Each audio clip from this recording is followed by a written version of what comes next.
Salut à tous, aujourd'hui je vais vous présenter 5 play to earn à surveiller au mois de juin. Attention, ça ne veut pas forcément dire qu'ils sortiront au mois de juin, ni que je vais investir dedans. Comme d'habitude, ce n'est pas un conseil d'investissement et pour chacun des jeux, je vous conseille de faire vos propres recherches. Je vous invite à vous abonner à la chaîne pour ceux qui ne l'ont pas déjà fait et à laisser en commentaire vos propres jeux que vous attendez au mois de juin, comme ça je peux me cultiver en même temps. On va commencer par le gros projet de ces derniers temps, Ni no Kuni Crossworld. Vous en avez sûrement entendu parler parce que c'est le studio Netmarble derrière le projet à qui l'on doit des jeux mobiles très connus comme Seven Deadly Sins ou encore des jeux Marvel. Et pour leur nouveau bébé, ils ont balancé une com bien agressive avec des spots pubs sur tous les réseaux. C'est donc un nouvel épisode dans l'univers du jeu. Pour rappel, le premier opus était un RPG magnifique résultant d'un travail des studios Level 5 et Ghibli, deux pontes de leur domaine. Si le jeu classique était un RPG proposant des combats avec un savant mélange de Pokémon et de RPG au tour par tour comme Final Fantasy, Crossworld, la version qui nous intéresse aujourd'hui, c'est totalement différent avec un gameplay plutôt orienté farming tel un bon gacha mobile. Sauf que là, il est carrément possible de jouer en full automative comme sur Mir4 ou 9D NFT par exemple. Absolument pas fan de ce genre de jeu, je n'ai pas testé donc je ne veux pas rentrer dans les détails,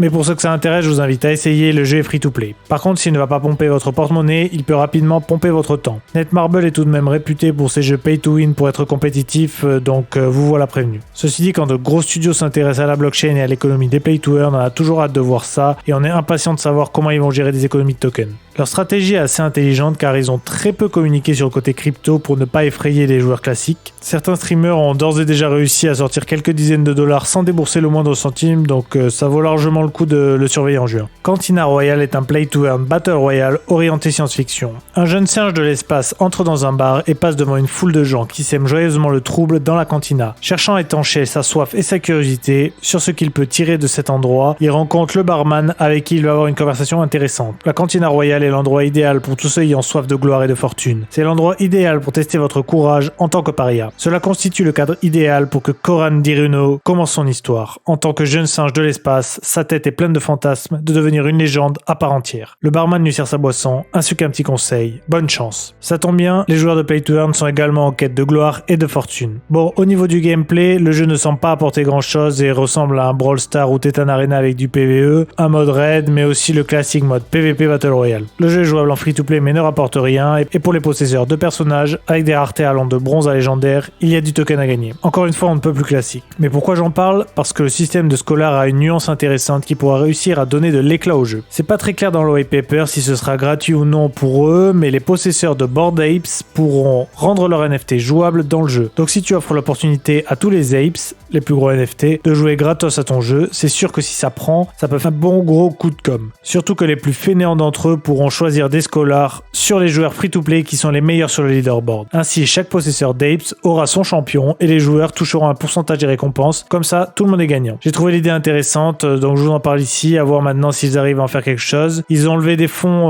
auprès de Crypto.com et Animoca Brains notamment, donc ça devrait le faire pour eux. Amber Sword, vous connaissez sûrement déjà ce jeu, on en a déjà parlé sur ma chaîne, mais une news vous permet ce mois-ci de tenter de gagner des landes pour le jeu, donc ça vaut le coup de faire un petit récap pour ceux qui ne connaissent pas assez le jeu. Amber Sword, donc, est un MMORPG dans lequel les joueurs vont avoir un impact sur l'économie du jeu. Au programme du PvP, du PvE et deux économies différentes. La première classique des MMO avec une monnaie non crypto pour gérer ses achats in-game pour tous les collectibles utiles pour le développement de votre personnage, et un token du jeu qui permettra notamment à acheter des skins du jeu, un pass de combat, etc. Mais qui n'influera pas le jeu, donc pas de pay to win à l'horizon. Ensuite, l'aspect cool, c'est un peu comme sur Sandbox, des artistes pourront proposer leurs propres skins et suite à un vote du public, ils seront intégrés au jeu. Ces items seront ensuite lootables pendant un laps de temps, puis seulement achetables sur la marketplace du jeu. Les artistes toucheront des royalties sur chaque vente comme un NFT classique. Dernier point que je trouve extrêmement cool, c'est le système de zones. En gros, chaque région du monde aura sa propre vie et son propre développement en temps réel en fonction des possesseurs de land. Chaque land possède ses propres ressources, sauf qu'Amazon n'existe pas dans ce monde et il va falloir que de braves joueurs deviennent des marchands et fassent transiter une caravane d'une région à l'autre. Sauf qu'en terre hostile, tout est permis, donc on peut imaginer des bandes de bandits organisées pour voler les caravanes ou des guildes de mercenaires prêts à protéger les marchands, donnant vie à des beaux combats PvP. Je sais pas si vous voyez, mais niveau RP, je trouve ça vraiment cool. Et bien sûr, si vous mourrez dans ces zones, vous allez perdre tout votre stuff. Si vous voulez en apprendre plus sur le jeu, je vous invite à aller checker la vidéo du collègue youtubeur Antizae qui a fait une vidéo plus poussée sur le jeu. En attendant, tout le mois de juin, vous avez la possibilité de gagner des landes. Donc rejoignez le réseau si ça vous intéresse, ils vont sûrement organiser des missions à réaliser pour avoir une chance de les obtenir. Illuvium vaut aussi le coup d'œil ce mois-ci parce qu'ils ont enclenché déclencher la seconde avec leur vente de land et que leur Illuvium 0 arrive à grands pas. L'Illuvium classique, c'est un savant mélange entre un jeu d'exploration, aventure couplé à un système de combat auto-chase. Un des play to earn les plus prometteurs annoncés. Ils ont décidé de faire complètement confiance en la puissance de la blockchain et ça c'est cool. Sauf qu'en attendant le vrai jeu, ils aiment bien sortir un petit jeu, le coup classique. Voici Illuvium 0, un jeu de gestion dans lequel il va vous falloir un land pour jouer qui vous rapportera des avantages sur le vrai jeu. En soi, c'est des miettes pour vous faire patienter. En vrai, ils ont quand même un peu développé leur système pour permettre un peu de théorie craft. En fonction de la rareté de votre land, vous allez avoir plus ou moins de mines de matériaux différents qui vous permettront d'obtenir divers avantages sur le futur jeu, mais aussi différentes ressources directement vendables sur la marketplace intégrée. Des bâtiments pourront également être ajoutés pour améliorer le rendement de votre land, mais je vous invite à aller lire le white paper pour plus de détails. Je n'étais malheureusement pas là pour la vente en Dodge Auction, mais c'est maintenant terminé, on est obligé d'acheter au marché secondaire pour l'instant, mais la moins chère est à plus de 700 balles, donc ça pique un peu. Je dis bien pour l'instant parce que de nouvelles ventes vont être organisées, donc affaire à suivre. Grit. Vous aimez le western et les battle royale? Votre rêve va se réaliser avec Grit.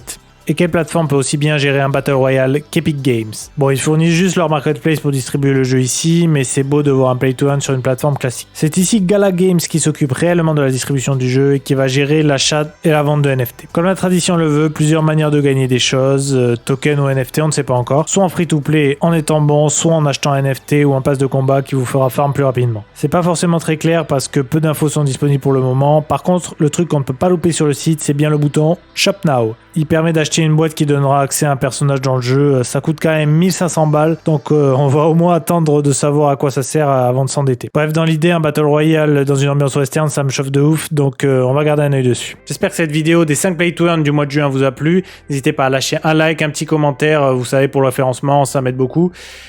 Et on se retrouve bientôt pour une prochaine vidéo.